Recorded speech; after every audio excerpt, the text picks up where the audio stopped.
Next, o banco digital que faz acontecer. Olá, boa noite. Boa noite. O que parecia ser uma boa oportunidade para trocar de carro acabou se transformando em uma dor de cabeça para um jogador de futebol.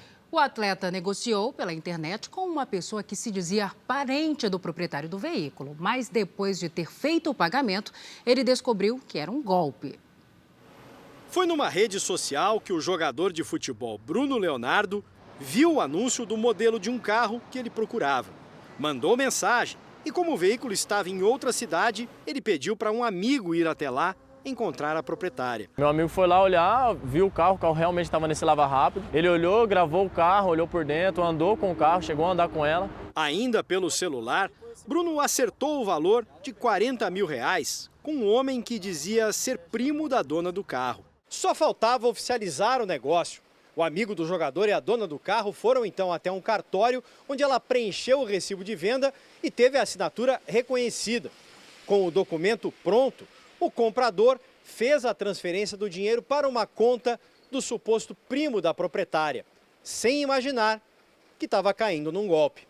Ainda no cartório, a mulher pegou de volta o recibo de venda. Meu amigo me contou que ela já falou, ele não me pagou, vou ficar com o recibo, vou ficar com o carro. Começou a dar trabalho lá, foi até a delegacia, fez um boletim de ocorrência.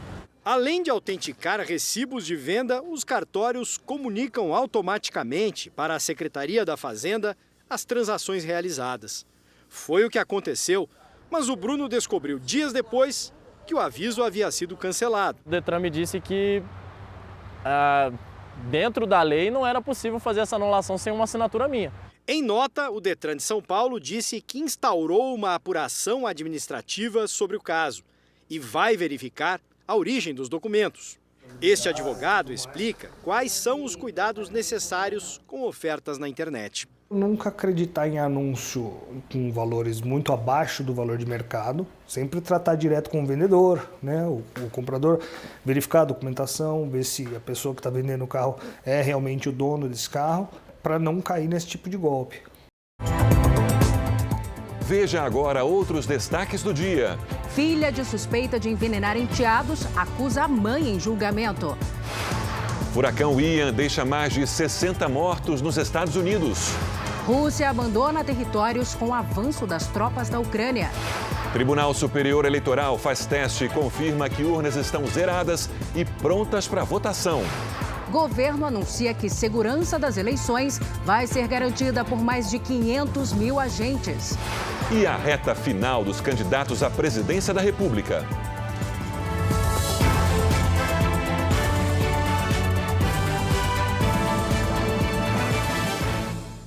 Oferecimento Bradesco. A gente não para de se reinventar por você.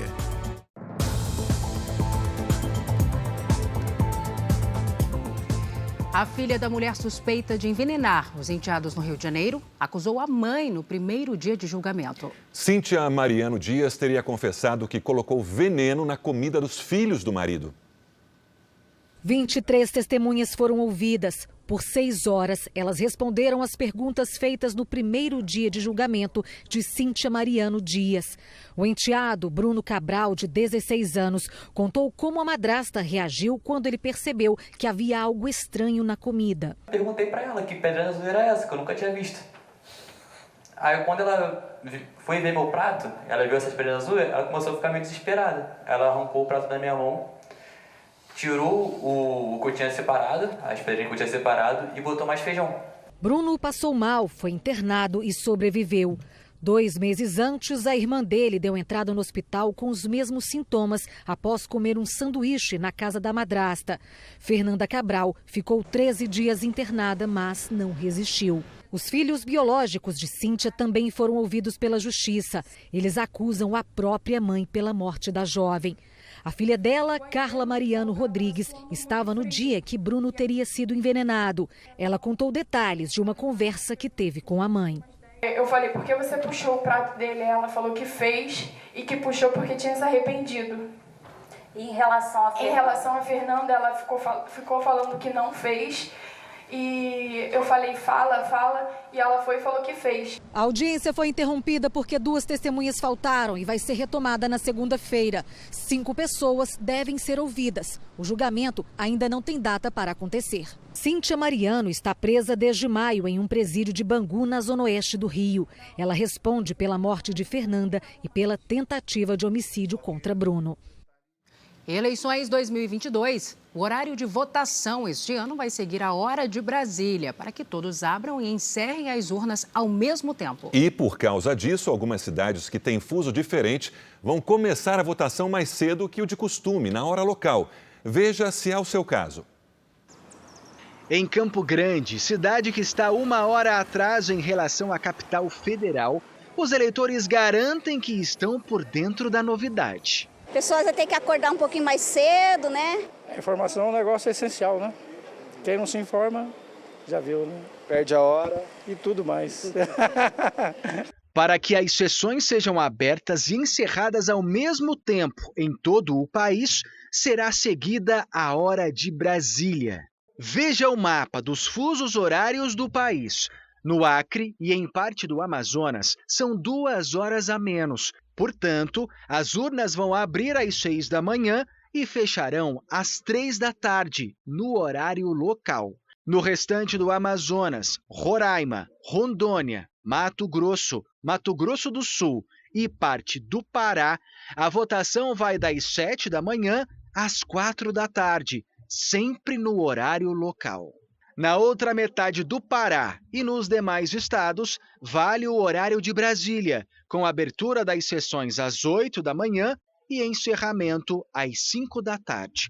Em Pernambuco, o distrito de Fernando de Noronha também precisa se adaptar.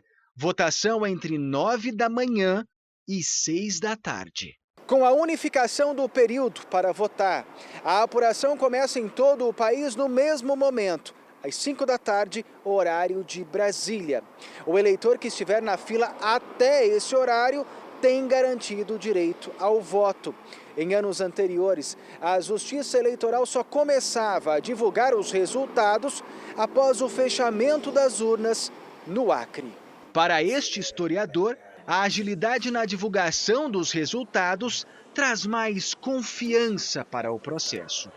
Não haverá nenhum lapso, nenhum tempo, nenhum espaço entre o término da votação e o início da apuração. O eleitor vai votar em 5 cargos que vão aparecer na urna nesta ordem: deputado federal, deputado estadual, senador, governador e presidente. Coloca na mão, fica mais fácil, né?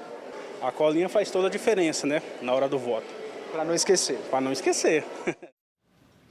E cresceu o número de cidades do país com mais eleitores do que moradores em relação às últimas eleições. Olha a animação da Ana Paula. Ela é dona de uma distribuidora de bebidas em Abadia de Goiás, na região metropolitana de Goiânia. Sempre nessa época, a cidade fica mais cheia. De onde costumam vir essas pessoas para cá no fim de semana de eleição? Geralmente é de Goiânia e daqui da Abadia mesmo. É que Abadia tem mais eleitores que moradores.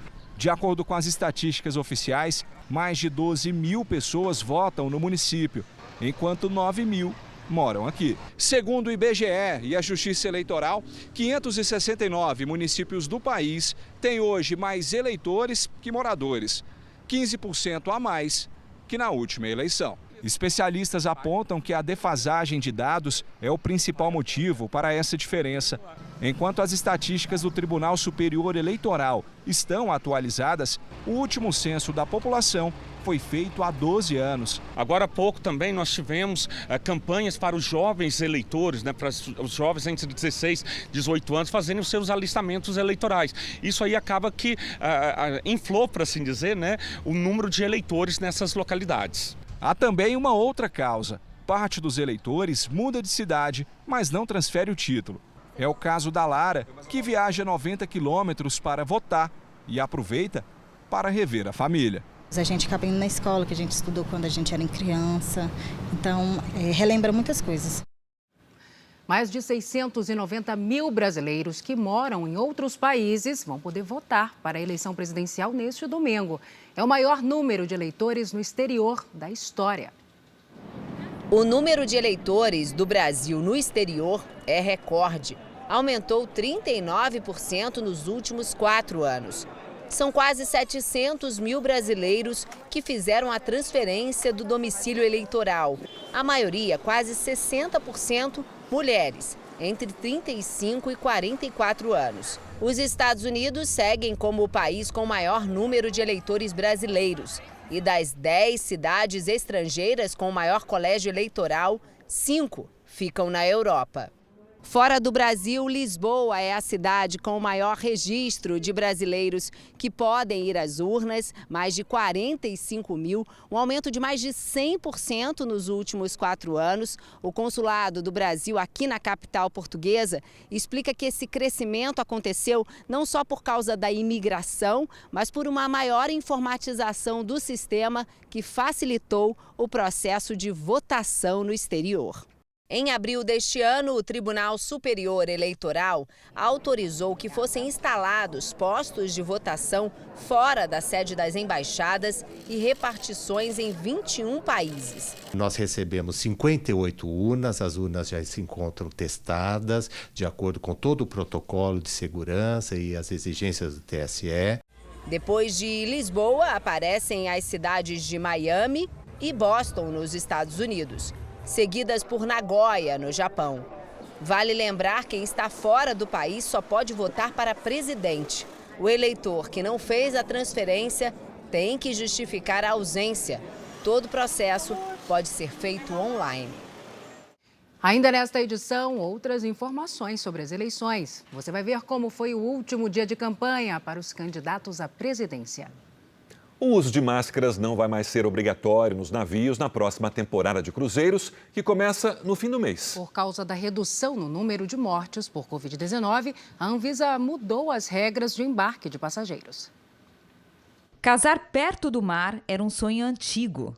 No final do ano passado, a gente estava planejando o casamento. A gente queria fazer algo diferente fora do normal, assim, sair um pouco do convencional. E a gente começou a pensar algumas coisas, pesquisar algumas coisas, e aí a gente viu no navio uma solução legal. A cerimônia em alto mar será em janeiro. Um mês depois que o casal fechou o pacote, os cruzeiros marítimos foram cancelados por causa do avanço da Ômicron, uma variante da Covid-19. Alisson e Tatiana chegaram a pensar que teriam que mudar os planos. Cancelar tudo e tendo um casamento, não sendo só uma viagem, é tudo, acho que seria um trauma maior. Mas vai dar tudo certo agora, tá tudo liberado, os convidados não vão precisar ficar de máscaras. A próxima temporada de cruzeiros marítimos começa em 29 de outubro, com mudanças em relação à temporada anterior. Por causa da redução no número de mortes por Covid-19, a Anvisa mudou as regras para embarque de passageiros. Não é mais preciso, por exemplo, apresentar teste negativo da doença, se o viajante exibir o esquema vacinal completo. Já para quem não foi vacinado, basta mostrar o teste com resultado negativo, feito 24 horas antes. O uso de máscaras a bordo não é mais obrigatório, e sim recomendado. Também não é mais necessário cumprir distanciamento social. As operadoras dos navios não precisam mais testar diariamente 10% dos passageiros. Nós tínhamos uma média de 1,5 óbitos a cada 100 mil habitantes. Hoje nós temos uma média de 0,2 óbitos a cada 100 mil habitantes. Isso graças ao sucesso da campanha de vacinação, a gente está com quase 90% da população brasileira vacinável. Com 9 navios, quase 6 meses de duração e previsão de quase 800 mil passageiros, a próxima temporada de cruzeiros deve ser a maior da última década. Para o Eduardo, que há 20 anos promove grandes shows e eventos a bordo de transatlânticos, as mudanças nas regras permitem retomar a agenda de reservas que existia antes da pandemia. Diminuiu o medo do passageiro, né? O passageiro ele não tinha a certeza se ele ia poder embarcar. Com essa liberação feita, agora a gente tem uma garantia maior, até para nós, né, que fazemos isso, empregamos tanta gente e ficou de uma maneira agora mais confortável. O exército da Rússia abandonou hoje a cidade de Liman, perto de Donetsk, em meio ao avanço das tropas ucranianas. O anúncio é do próprio Ministério da Defesa da Rússia e vem um dia após o presidente Vladimir Putin assinar a anexação de 4 territórios ucranianos. A decisão foi tomada depois que cerca de 5 mil soldados russos foram cercados pelas tropas da Ucrânia e se aproximam cada vez mais do território. A ação representa uma derrota para Moscou. Lima foi, ao longo dos últimos meses, um centro logístico e de transporte para as operações russas. Kiev afirma ter retomado também outras 5 regiões nas proximidades. Um ataque a tiros em Kupiansk, no nordeste ucraniano, deixou pelo menos 20 mortos. Os alvos eram comboios de veículos que transportavam civis que tentavam fugir dos bombardeios. Os vazamentos nos gasodutos que ligam a Rússia à Alemanha foram controlados. A informação foi divulgada pelo porta-voz do complexo energético Nord Stream. Estados Unidos e Rússia se acusam mutuamente pelas explosões. Um relatório divulgado no Conselho de Segurança da ONU afirma que a ação foi proposital. As primeiras ministras do Reino Unido e da Dinamarca se reuniram para discutir a possível sabotagem. A autoria do ataque ainda é investigada.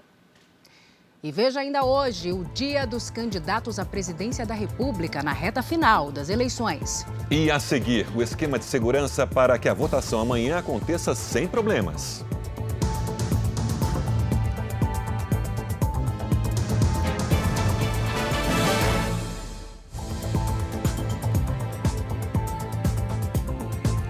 O ministro da Justiça e Segurança Pública, Anderson Torres, explicou hoje como vai ser feita a segurança das eleições deste domingo. Segundo o ministro, 500 mil agentes das Forças de Segurança Pública vão garantir a segurança na votação. O esquema terá apoio de 70 mil viaturas, 3 aeronaves e 9 embarcações. Trazendo essa segurança para o cidadão, para os eleitores brasileiros, que eles podem, com tranquilidade, se deslocar aos locais de votação, que estarão seguros e terão toda a condição para exercer o seu direito fundamental, o direito do voto. Anderson Torres também comentou sobre a proibição do porte de armas no dia da eleição. Isso não altera em absolutamente nada aqui o nosso planejamento e a execução do nosso trabalho. Então, não há previsão e não tem como fazer previsão de confronto. Isso aí, na verdade, não. Nós não estamos indo para uma guerra, nós estamos indo para uma eleição.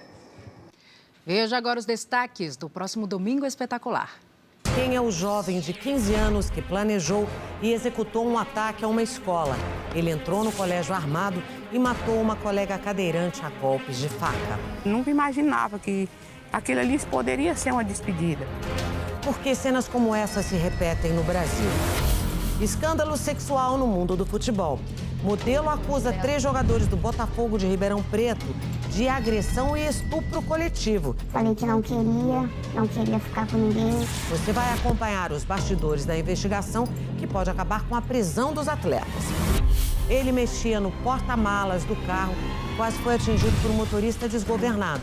Histórias incríveis de quem escapou da morte por muito pouco. A polêmica da Cachoeira Azul. Casal tinge as águas para anunciar o sexo do bebê e provoca uma chuva de críticas. E outros exageros dos pais na hora do chá revelação. Eleições 2022. O Domingo Espetacular traz os resultados da votação em todo o país. Depois da Hora do Faro.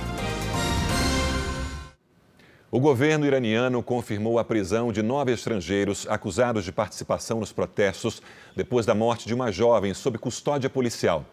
Os detidos são da Alemanha, Polônia, Itália, França, Holanda e Suécia. O Irã culpa inimigos estrangeiros pela escalada de tensão no país. Mahsa Amini foi presa por não usar o véu muçulmano de acordo com as normas do país. Os protestos já duram mais de 10 dias. Segundo a Anistia Internacional, pelo menos 52 pessoas morreram e centenas ficaram feridas.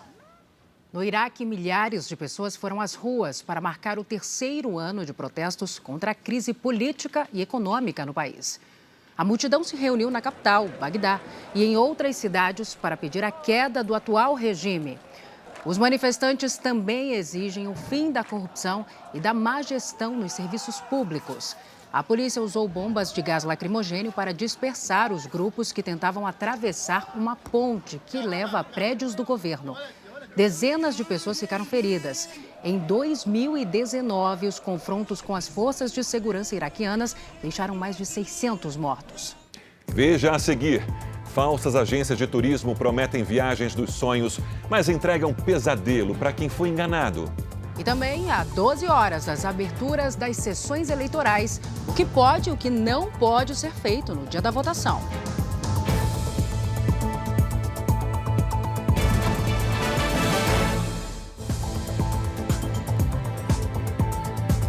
As apreensões de ouro ilegal mais que dobraram nos últimos 5 meses. Por trás do garimpo irregular estão organizações criminosas com grande capacidade financeira, segundo a investigação da Polícia Federal. Os números foram obtidos com exclusividade pelo Jornal da Record.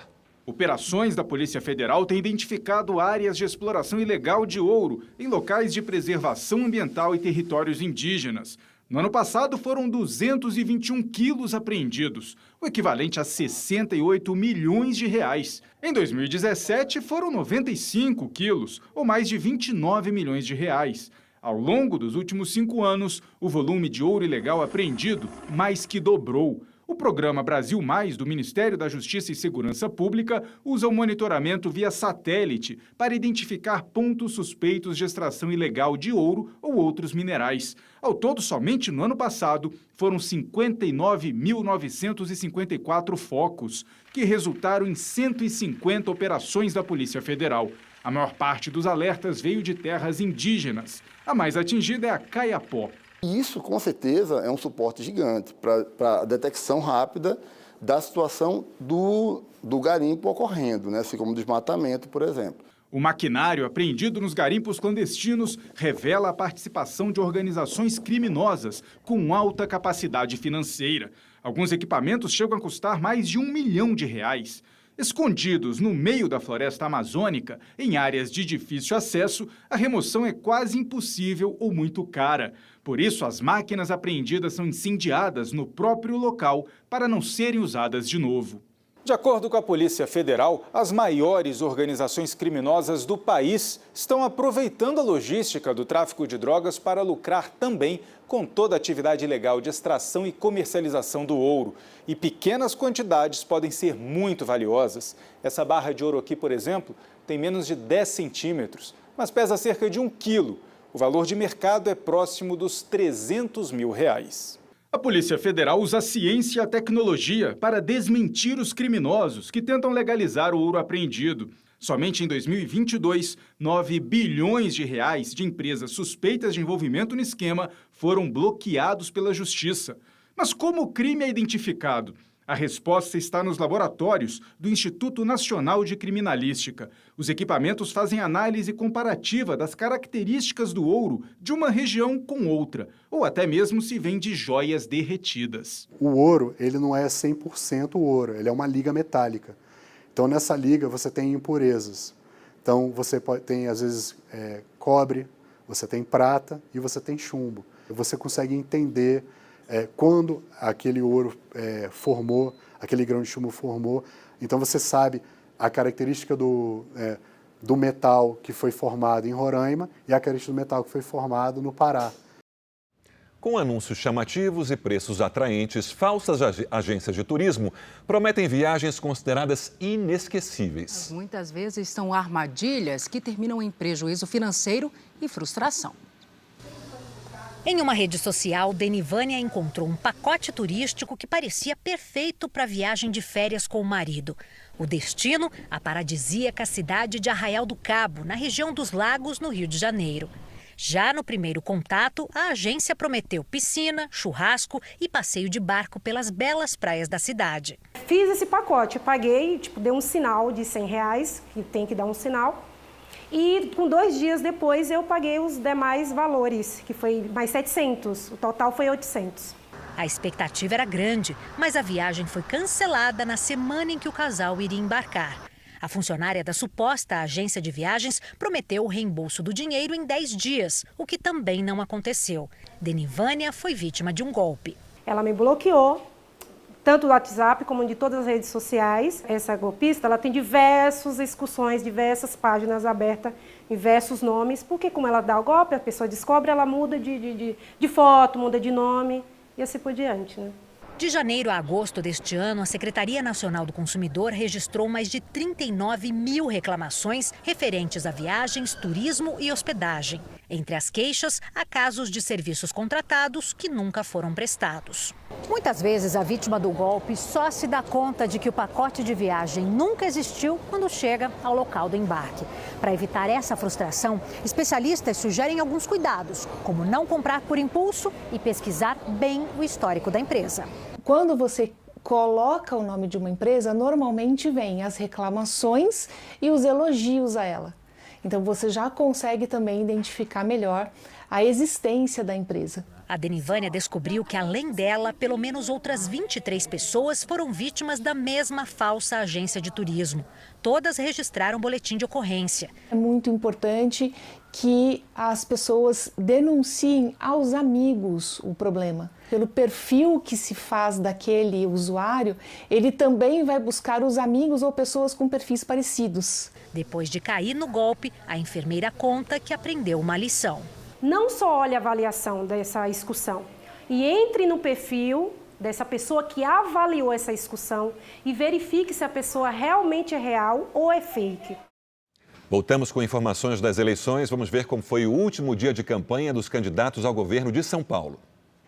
Tarcísio de Freitas, candidato do Republicanos ao governo de São Paulo, participou de um passeio de motos e uma carreata na capital paulista, junto com o presidente e candidato à reeleição Jair Bolsonaro. Os dois percorreram ruas e avenidas cercados por apoiadores. Também em São Paulo, o candidato do PT, Fernando Haddad, fez uma caminhada ao lado de Lula, candidato a presidente na chapa. Em um carro de som, os dois passaram pela região da Avenida Paulista. Rodrigo Garcia caminhou pela capital e por cidades da região metropolitana. O candidato à reeleição pelo PSDB tirou fotos e cumprimentou eleitores. Depois, também utilizou um caminhão de som. Elvis César, do PDT, participou de um ato em frente ao Mercado Municipal de São Paulo. Vinícius Poit, do Novo, participou de uma carreata com o candidato a presidente do partido, Felipe Dávila, na capital paulista. Hora da previsão do tempo. Vamos saber com a Mariana Bispo como fica o tempo neste domingo de eleições. Mari, boa noite para você. Como é que vai ser? Vamos ter chuva forte em algumas capitais brasileiras ainda? Pode ter chuva sim, viu, Salsi? Boa noite para você, boa noite, Sérgio, e a todos que nos acompanham. Pelas imagens de satélite, a gente consegue observar nuvens carregadas no norte do Brasil. No domingo, uma circulação de ventos entre os litorais do Rio Grande do Sul e do Rio de Janeiro provoca chuva a qualquer momento do dia. Então, é bom levar o guarda-chuva na hora de ir votarem. No Amazonas e em Roraima, alerta de temporais. Entre Goiás e Minas Gerais, chuva forte com raios e ventania. Nas áreas claras aqui do nosso mapa, tempo firme neste domingo de primeiro turno. No interior do Nordeste, atenção para baixa umidade do ar, tempo fica bastante seco. Em Florianópolis, sol e pancadas de chuva com máxima de 21 graus. No Rio de Janeiro, chove pela manhã com máxima de 24. Em Cuiabá e em Maceió, sol e chuva, máximas de 37 e 29 graus. Em Belém, sol com 34 graus. Aqui na capital paulista, domingo de votação sem chuva com máxima de 23 graus. Mas na segunda e na terça, a dupla sol e chuva retorna. Sérgio. Tem jeito, né? Mariana, tempo delivery. O Jonas quer saber se chove amanhã em Castelândia, Goiás. Olá, Jonas, obrigada pela sua participação. Os próximos dias aí na sua cidade vão ser de tempo abafado com calor acima dos 34 graus e sim, tem pancadas de chuvas previstas. E agora é a vez do Adriano de São Felipe, na Bahia? Perfeito, muito obrigada também pela participação, Adriano. Amanhã, possibilidade de chuva rápida aí na sua cidade, com máxima de até 28 graus. Bom, participe também do nosso Tempo Delivery pelas redes sociais. Mande a sua mensagem com a hashtag #VocêNoJR e nome de qualquer cidade do Brasil e também do mundo que a gente responde. Bom domingo para vocês. Obrigado, Mariana. Pelas suas informações. Uma operação da Polícia Federal apreendeu R$145 mil em dinheiro em um hotel de luxo de Maceió. A Polícia Federal foi até o local após uma denúncia de compra de votos. Além do dinheiro, foram apreendidos panfletos de campanha. Segundo a polícia, no hotel estava o presidente da Assembleia Legislativa de Alagoas, Marcelo Vitor, do MDB e candidato à reeleição. O deputado disse que a operação teve motivação política. Ninguém foi preso. Um inquérito policial foi instaurado. O alpinista francês, conhecido como Homem-Aranha, escalou um prédio em Barcelona, na Espanha, na companhia do filho. Sem usar cabos ou cintos de segurança, eles escalaram a Torre Glóris, um icônico prédio da cidade, que tem 144 metros de altura. Alain Robert, de 60 anos, costuma fazer as escaladas sozinho. Mas dessa vez o filho, Julian, de 34 anos, o acompanhou. Eles chegaram ao topo em menos de 1 hora. Lá em cima estavam sendo esperados pela polícia, que escoltou os dois enquanto saíam do prédio. Depois de muita coragem, né? Um surto de gripe aviária entre pinguins preocupa autoridades ambientais na África do Sul. Pelo menos 28 aves foram diagnosticadas com essa doença, isso desde agosto. Cerca de 3.000 vivem nessa região.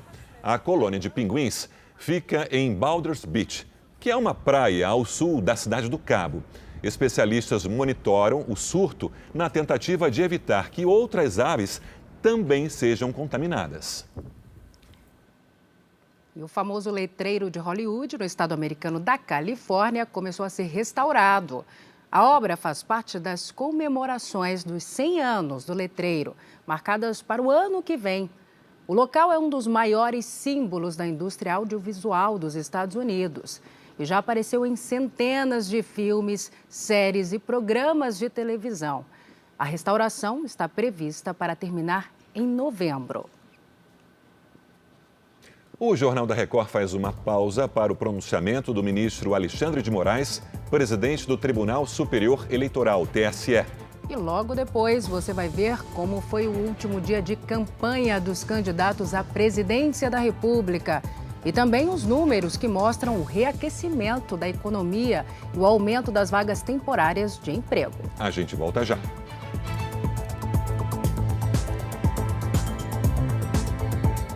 O Jornal da Record está de volta. Um motorista de aplicativo morreu hoje, vítima de latrocínio, que é o roubo seguido de morte. Isso aconteceu em Porto Alegre. De janeiro a agosto, mais de 15.000 pessoas foram mortas no país nesse tipo de crime. A média é de 66 casos por dia.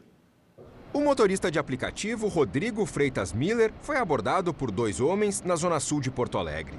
Durante o assalto, os criminosos dispararam e mataram a vítima dentro do próprio carro. Eles fugiram sem levar o veículo. Essa mulher, que não quer se identificar, testemunhou o crime. Fiquei apavorado, tô tremendo até agora. Tô assustada até agora, né? O celular do motorista não foi encontrado. O aparelho é fundamental para a investigação. Ele não tem antecedentes criminais, isso já restou apurado. E, em tese, foi o fato, né? O motorista sofreu um assalto e foi baleado. Entre janeiro e agosto deste ano, mais de 15.000 pessoas morreram em todo o país, vítimas do roubo seguido de morte. Média de 66 casos por dia. Os dados são do Ministério da Justiça e Segurança Pública. Apesar do alto índice de latrocínios, houve uma redução de cerca de 40% na comparação com o mesmo período de 2021. Um estudo feito na Amazônia apontou que quase 40% das extrações de madeira na região são consideradas ilegais. Mato Grosso e Pará lideram as áreas exploradas sem autorização.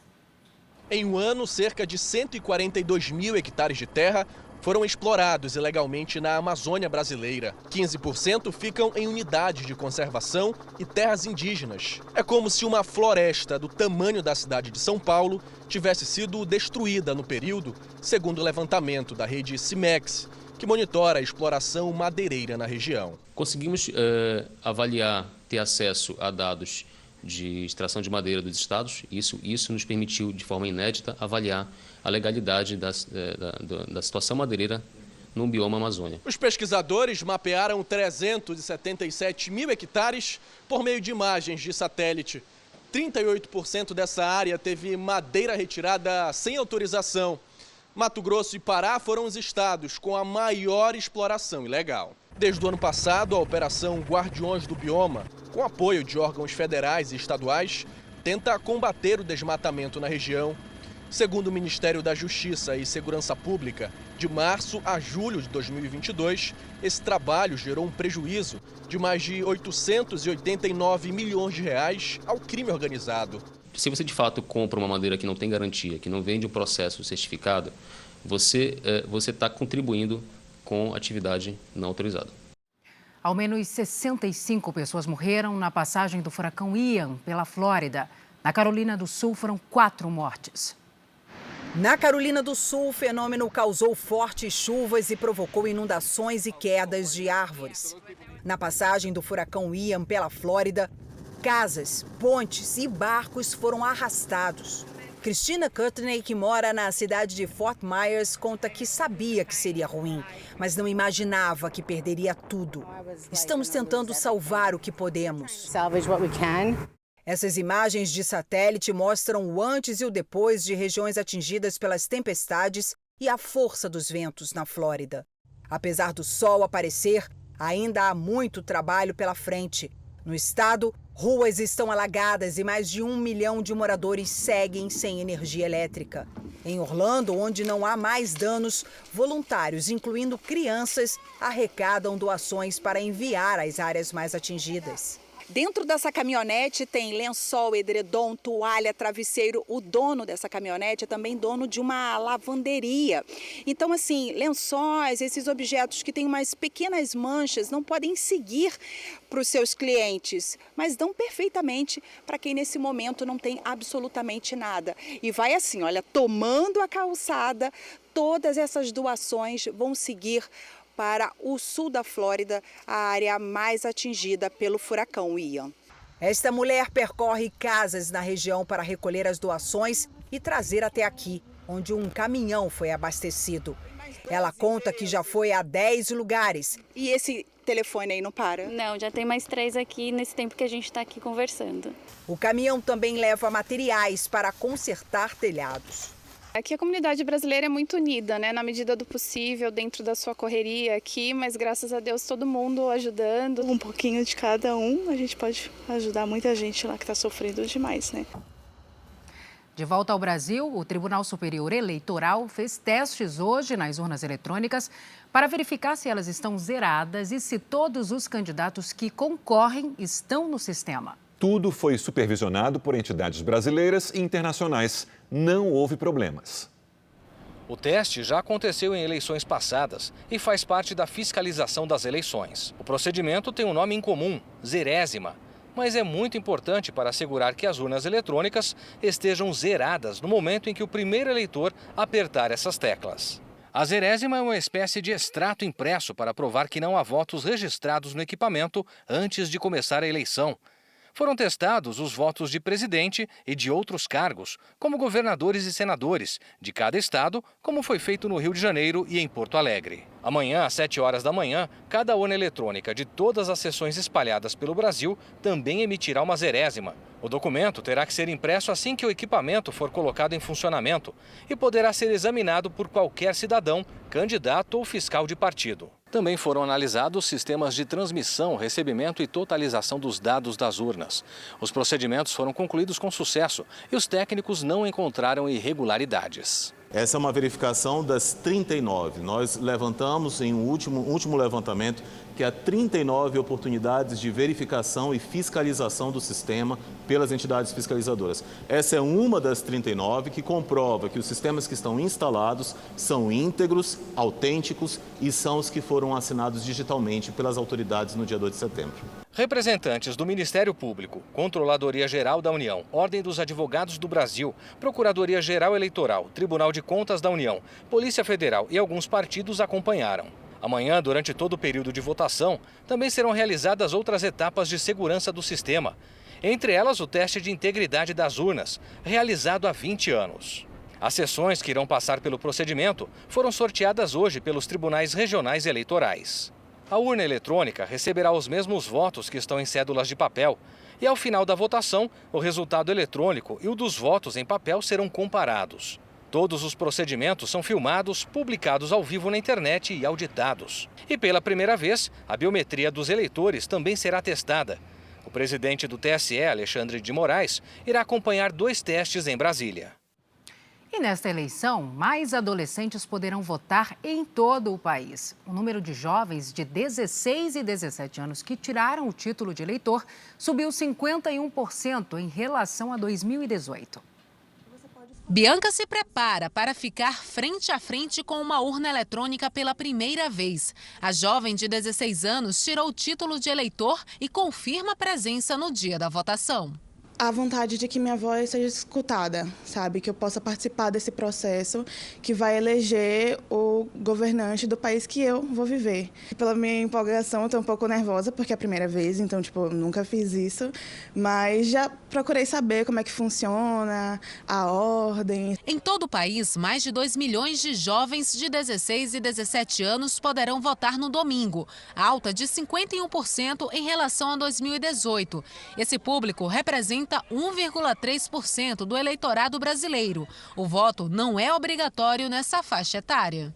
Aqui na Bahia, quarto maior colégio eleitoral do país, são mais de 177 mil eleitores adolescentes, um crescimento de quase 70%. O primeiro voto é um momento de muita emoção, de empolgação, não é normal que o jovem fique empolgado, não é? Queira mostrar aquele momento, registrar, mas na hora de votar, obrigatoriamente, o celular deverá ser entregue ao mesário. Ciente das regras, Bianca está na contagem regressiva para a votação. A democracia é muito importante e eu acho que a gente exercer essa democracia, principalmente com jovens, enfim, é uma coisa que vai fazer toda a diferença.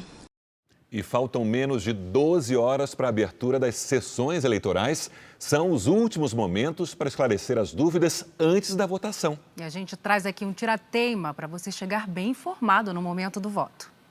Você sabe o que pode ou o que não pode no dia das eleições? Eu acredito que sim, boa parte eu sei sim. Não pode mais levar aparelho celular.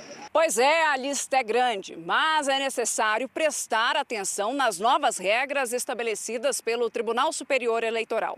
Por exemplo, quando você, eleitor, estiver no local de votação, o seu celular precisa ser entregue ao mesário. Não é mais permitido levar o aparelho para a cabine. Por isso, o interessante é ter sempre em mãos a boa e velha colinha. Também está proibido o transporte de armas e munições para atiradores, caçadores e colecionadores, hoje, amanhã e na segunda-feira. No dia da eleição é proibida a divulgação de qualquer espécie de propaganda ou boca de urna, que é pedir votos a um candidato. Espalhar materiais impressos perto dos locais de votação também não pode. Não é permitido pagar pelo transporte de eleitores até as zonas eleitorais. E também a aglomeração de pessoas vestindo uniformes de candidatos. Mas isso não impede que o indivíduo manifeste a preferência por partido, de maneira discreta, como, por exemplo, a utilização de broches, adesivos, bandeiras e camisetas não padronizadas. Levar o título de eleitor não é obrigatório. A pessoa pode votar com qualquer documento original que tenha foto. Se preferir, o título de eleitor pode ser baixado até o final da noite de hoje, por meio do aplicativo e-Título da Justiça Eleitoral. E você sabe o que fazer se não conseguir votar? Ele pode, no mesmo dia da eleição, entrar no e-Título, no seu celular, lá vai ter um espaço para apresentar a justificativa. Se ele não tiver o e-Título, ele vai poder justificar na própria sessão eleitoral. Mesmo se não for possível votar amanhã, ainda dá para votar no segundo turno. Quem não justificar em até 60 dias terá que pagar multa. Se não prestar contas com a Justiça Eleitoral, o eleitor pode sofrer penalidades, que variam entre não poder prestar concurso público e até mesmo ter o título cancelado. Mesmo com tanta regra, a Rosália está tranquila. Já voto há muitos anos, né? Então não tem segredo nenhum. Vamos ver agora como foi o sábado dos candidatos à presidência da República, a poucas horas antes das eleições. O presidente Jair Bolsonaro, candidato do PL à reeleição, chegou a São Paulo no início da manhã. Bolsonaro participou de um passeio de moto e carreata pelas ruas da maior cidade do país. O presidente estava acompanhado do candidato ao governo do estado, Tarcísio de Freitas, e explicou por que tem dito que vence a disputa eleitoral. Olha, o otimismo vem pela aceitação da nossa população. Nunca deixei de estar nas ruas desde quando assumi o governo. Neste último dia de campanha, o presidente também foi a outro passeio de moto em Joinville, Santa Catarina. Depois, Bolsonaro vai para o Rio de Janeiro, onde passa a noite e vota neste domingo. Em seguida, o presidente irá para Brasília acompanhar a apuração dos votos na residência oficial, o Palácio da Alvorada. Também em São Paulo, Simone Tebet participou de evento com apoiadores na sede de uma escola de samba. Durante o encontro, que teve a presença de políticos do partido da senadora, o MDB, a candidata disse que a educação será uma prioridade, caso seja eleita. A gente daqui 8, 10 anos vai estar falando de ciência, de tecnologia, de inovação, de robótica, vai estar falando não da fome, da miséria e da desigualdade. À tarde, ela seguiu para Campo Grande, no Mato Grosso do Sul, onde vota. Ciro Gomes esteve em Fortaleza, capital do Ceará, onde já foi prefeito e governador. À tarde, o candidato do PDT participou de uma carreata ao lado de apoiadores e lideranças do partido no estado. Percorreu mais de 20 das principais ruas e avenidas da cidade. Tirou fotos e cumprimentou eleitores. Depois de evitar compromissos no Ceará ao longo da campanha por causa do rompimento com aliados políticos, inclusive os irmãos, Ciro Gomes decidiu encerrar a agenda do primeiro turno aqui em Fortaleza. Amanhã o candidato continua na capital cearense para votar e acompanhar o resultado das eleições. Esse é o meu lugar. O povo do Ceará já me deu tantas honras, tantas vitórias, que agora o que eu lhe digo? No momento de dificuldade, de perseguição atroz, o que o povo cearense fizer comigo está de bom tamanho. O candidato do PT, Luiz Inácio Lula da Silva, fez uma caminhada pela Rua Augusta, no centro de São Paulo. Lula desfilou em carro aberto por quase 2 quilômetros de trajeto. Ele não falou aos apoiadores porque a Justiça Eleitoral não permite discursos de candidatos hoje. À tarde, Lula falou com a imprensa. As pessoas não me veem como um candidato. As pessoas me veem como um deles. Isso é o que me dá mais prazer, é eu me sentir um deles, sabe, sendo candidato a alguma coisa. Amanhã pela manhã, Lula vota em São Bernardo do Campo. À tarde, o candidato acompanha a apuração em um hotel aqui de São Paulo. Felipe Dávila, do Novo, se reuniu com apoiadores em São Paulo e depois fez carreata por diversos bairros da zona sul da capital paulista. Ele disse estar confiante numa renovação nessas eleições. Mostrar que o eleitor brasileiro acredita sim em candidatos ficha limpa, que não usam o fundão eleitoral para renovar a política. A candidata do União Brasil, Soraya Tronic, fez caminhada e corpo a corpo com eleitores no Mercado Municipal de São Paulo. Ela falou sobre a importância da união política no país neste momento e da oportunidade, se vencer, de aplicação do tributo único federal. Nós vamos transformar 11 tributos federais em um imposto só, com uma alíquota de 1,26%. E isso vai aquecer a economia. O candidato pelo PTB, Kelmon Luiz, não teve agenda de campanha.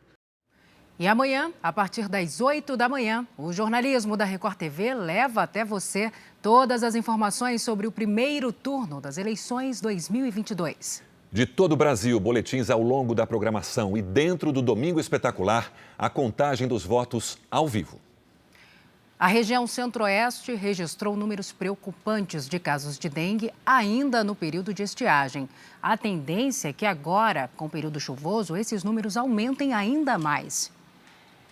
As garrafas no quintal ficam todas viradas para baixo. A Ângela está sempre vigilante. Mesmo assim, não conseguiu impedir que o mosquito entrasse na casa dela. O pai, de 73 anos, teve dengue e em poucos dias ele morreu. Eles passavam remédio e ele voltava, tomava soro, ele voltava. No último dia ele veio a falecer. A região Centro-Oeste tem a maior incidência de dengue do país. Brasília e Goiânia se destacam. Em todo o Brasil, só este ano, já são mais de 16 mil casos e mais de 800 mortes pela doença. Normalmente, na seca, os números são mais baixos, mas não foi o que aconteceu este ano.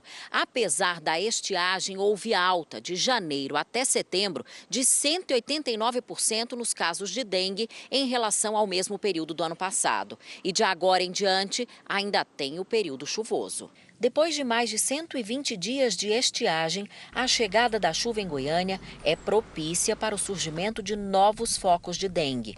O lixo acumulado na rua e mesmo os buracos no asfalto podem abrigar as larvas do mosquito. O Brasil vive um momento de recuperação da economia. O país entrou no segundo mês seguido de deflação, com queda na média de preços. No emprego também houve melhora. O país já acumula quase 2 milhões de novas vagas de trabalho neste ano. Só em agosto foram assinadas mais de 270 mil carteiras de trabalho. O salário médio também subiu. O novo contratado recebeu, em média, mais de R$ 1.900, uma alta de 1,5% em relação ao mês anterior. O mercado financeiro já esperava uma melhora do emprego no mês. De acordo com o governo federal, o setor de serviços foi o que mais abriu postos de trabalho, com mais de 114 mil novos contratos. Com a divulgação do crescimento de 1,2% do PIB no segundo trimestre deste ano, em relação ao trimestre anterior, o mercado aumentou a expectativa de crescimento da economia do país em 2022. A gente chega no ano de 2022, ao final do ano de 2022, com um cenário econômico de atividade crescendo mais, o que traz, evidentemente, efeitos positivos sobre o mercado de trabalho, por exemplo, com o mercado de trabalho mais pujante também. Nos gastos do consumidor, também houve melhora. Agosto foi o segundo mês seguido de deflação, quando a média de preços cai em relação ao mês anterior. O principal motivo foi a redução dos preços dos combustíveis, puxada pela limitação do ICMS cobrado nos estados. O preço médio da gasolina passou de R$ 7,39 em junho para R$ 4,81 nesta semana, uma redução de quase 35%. Já são 14 semanas consecutivas de queda. Uns R$ 1.000 devo estar gastando aí agora pelo menos uns 800. Eu sou motorista por aplicativo, tenho economizado aí por abastecimento cerca de uns R$ 60. Economia é ótimo, a gente se dá bem, melhor ainda. A injeção de dinheiro na economia com a ampliação do Auxílio Brasil também é um fator importante, segundo especialistas. A medida aumentou o consumo das famílias, que, segundo o IBGE, cresceu 3,7% no primeiro semestre do ano.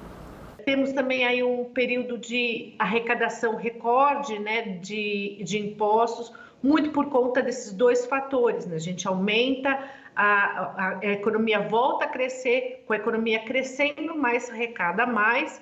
Já os investimentos avançaram quase 5% no segundo trimestre, na comparação com o trimestre anterior. A taxa de investimentos chegou a 18,7% do PIB, a maior para um segundo trimestre desde 2014. O desempenho da indústria cresceu mais de 2% no trimestre. O setor responde por 20% do PIB brasileiro e foi o que mais cresceu no período. E o Brasil tem exportado mais do que importado. É o chamado superávit da balança comercial. Foram mais de 3,5 bilhões de dólares em setembro, uma alta de 6,9% na comparação com setembro do ano passado. No agronegócio, a safra de grãos 2021-2022 está estimada em 271 milhões de toneladas. Confirmada a projeção, a produção será recorde desde o início da série histórica. Crescimento econômico aí voltando a ser uma boa notícia nas manchetes dos jornais. A contratação de mão de obra temporária deve aumentar 12% entre julho e setembro deste ano em relação ao mesmo trimestre de 2021. Só em agosto foram criadas quase 250 mil vagas, um recorde para o mês desde o início da série histórica, em 2014. Os 2 últimos anos foram desafiadores, mas mês a mês, essa empresa que produz materiais didáticos refaz as contas para esse semestre. A produção passou de 150 mil para 250 mil itens. E o jeito foi contratar mais funcionários, fixos e temporários. No segundo semestre, eu já contratei 5 pessoas e mais 7 agora. Então, deu umas 12 pessoas aqui nesse período de segundo semestre aqui, preparando para o ano que vem. Para a linha de montagem, nem precisa de tanta experiência, só de treinamento e boa vontade. É o que sobra para a Gabriele, que passou quase um ano sem emprego. Ela foi contratada há um mês e agora se esforça para que o temporário se torne definitivo. Com certeza, eu quero continuar, estou dando o meu máximo, espero agradar a todos, fazer o que for possível para melhorar a empresa, contribuir para o crescimento da empresa e quero crescer, ajudar no que for preciso, estou disposta. A mesa de temporários, que já anda assim, bem movimentada, deve crescer ainda mais. Serão pelo menos 10 novas vagas até o fim do ano. Tem muitas vagas para preencher, tá bom? Tem realmente a dificuldade de qualificação, pegar profissionais qualificados de algumas áreas que são mais técnicas, né? As vendas nessa fábrica de papelão na Grande São Paulo devem aumentar ainda mais daqui para o fim do ano. Naturalmente, a demanda para o final do ano ela já é mais acentuada devido a Black Friday, Dia das Crianças, Natal. Então, os temporários eles ajudam a gente nesse momento e por muitas vezes eles acabam sendo efetivados. Nós estamos sempre atrás de bons profissionais, boas pessoas que possam agregar ao nosso time. No ano passado, a empresa operou apenas com funcionários que já tinha. Neste ano, 9 pessoas foram contratadas para o serviço temporário, só nos últimos 2 meses. Para a Associação Brasileira de Trabalho Temporário, serão abertas cerca de 630 mil vagas em apenas 3 meses, 12% a mais do que no mesmo trimestre do ano passado. Agosto foi o melhor mês de toda a série histórica, calculada desde 2014, com a geração de mais de 248 mil vagas em um único mês. Foi quando surgiu a oportunidade para Maria Carolina. É difícil pegar uma mulher com 2 filhos e 40 anos. E eu tive essa oportunidade aqui. Espero ficar aqui com eles mais e mais tempo aí. Na final da Copa Sul-Americana, o São Paulo foi derrotado pelo Independiente Del Valle, em Córdoba, na Argentina. Aos 14 minutos de jogo, Lautaro Dias bateu cruzado e abriu o placar para o time equatoriano. Aos 22 do segundo tempo, Lorenzo Faravelli finalizou do meio da área e marcou o segundo gol. Final, Independiente Del Valle 2, São Paulo 0. É a segunda vez que a equipe do Equador vence a Copa Sul-Americana. O Jornal da Record termina aqui e amanhã, a partir das 8 da manhã, você acompanha todas as informações sobre as eleições e no Domingo Espetacular, a apuração dos votos ao vivo. Fique agora com os melhores momentos da série Reis. Uma boa noite para você e até amanhã. Bom voto e boa noite.